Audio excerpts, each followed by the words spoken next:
Hello guys! Nandito na naman tayo sa ating vlogging. Ngayon, may share ko lang po ngayong araw na ito ay ang aking pagluluto na naman ng aking ulam. As usual, kaya lang ako nag-vlog. May naiko-content ako dahil sa aking ulam. Yan. Chicken wings. Ang gagawin ko lang sa kanya ay i-ano ko na lang siya. Deep fry. Deep fry ko na lang siya. Tapos sasaw na lang natin siya ng sa chili ketchup. Ayan. Kaya samahan niyo muna ako para ako ay maluluto ko na itong aking imamarinate muna natin sila. Pero bago ang lahat, huwag niyo munang kalimutan sa lahat ng hindi ko kaibigan dyan. Huwag niyo po akong kalimutan i-subscribe at saka hit na rin po ninyo ang aking bell button para po ma-notified po kayo sa lahat ng aking mga videos. Thank you at dyan na po kayo! Bye!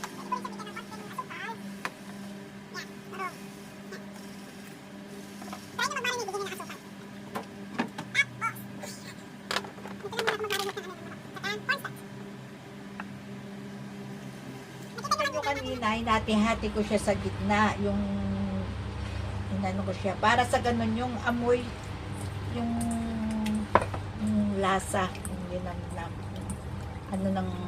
linamnam ng ating marinade ay pumasok sa manok.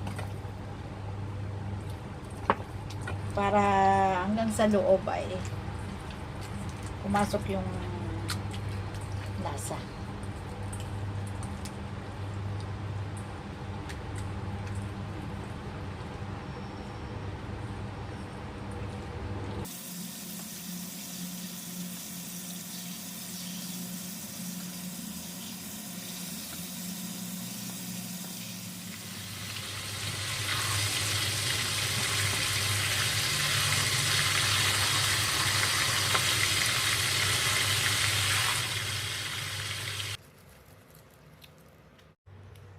Ayan, kain.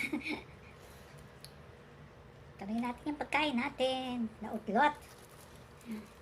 Yung mukbang kong chicken. Mmm. Mmm. Mmm.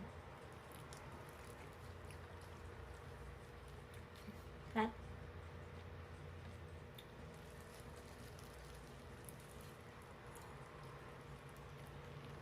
Sarap talagang ipares yung fried chicken sa sa chili sauce na nga. Hindi masyadong naluto.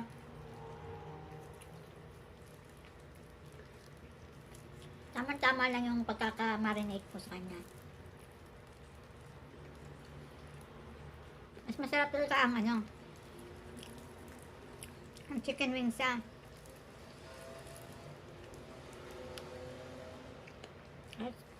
mga hita o sa dibdib. Maraming laman. Buti itong chicken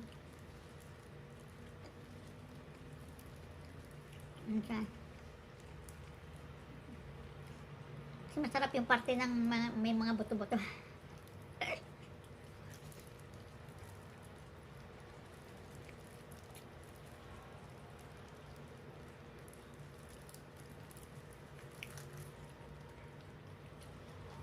Adobo ko sana siya. Naisip ko, fried chicken na lang natin. Para naman magamit ko rin yung aking chili sauce.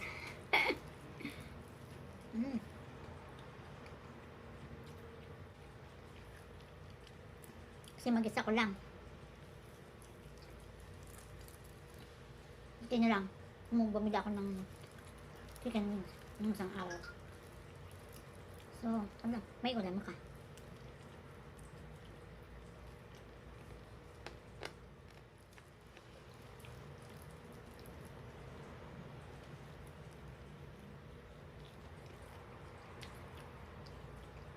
Masarap din pala ito. Ito yung sa McDonald's yung chili sauce. Masarap yung ipare sa sa french fries.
Ayan guys, tapos na tayo sa ating dinner. Thank you sa panonood din ng aking vlog, sa walang sawang suporta na pinagkakalop niyo sa akin. Maraming salamat po sa sinamahan niyo muli ako sa aking vlog. Muli, sana ay supportahan niyo muli ang susunod kong may upload at sana meron akong susunod na may upload ulit para meron naman akong may share ulit sa inyo. Thank you very much at malapit ng Christmas. Nakakamiss naman magpasko sa atin sa Pilipinas.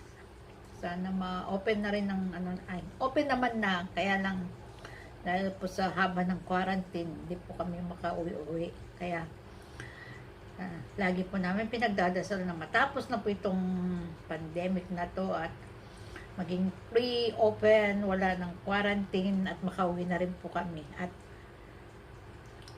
makapagbakasyon kami sa ating bansa, sa Pilipinas. At hit na rin po ninyo ang aking red button para po lagi po kayong notify. Hit nyo yung notification bell ko pala para lagi po kayong notify sa mga susunod ko pa pong mga video. Thank you. Merry Christmas and God bless you all. Bye.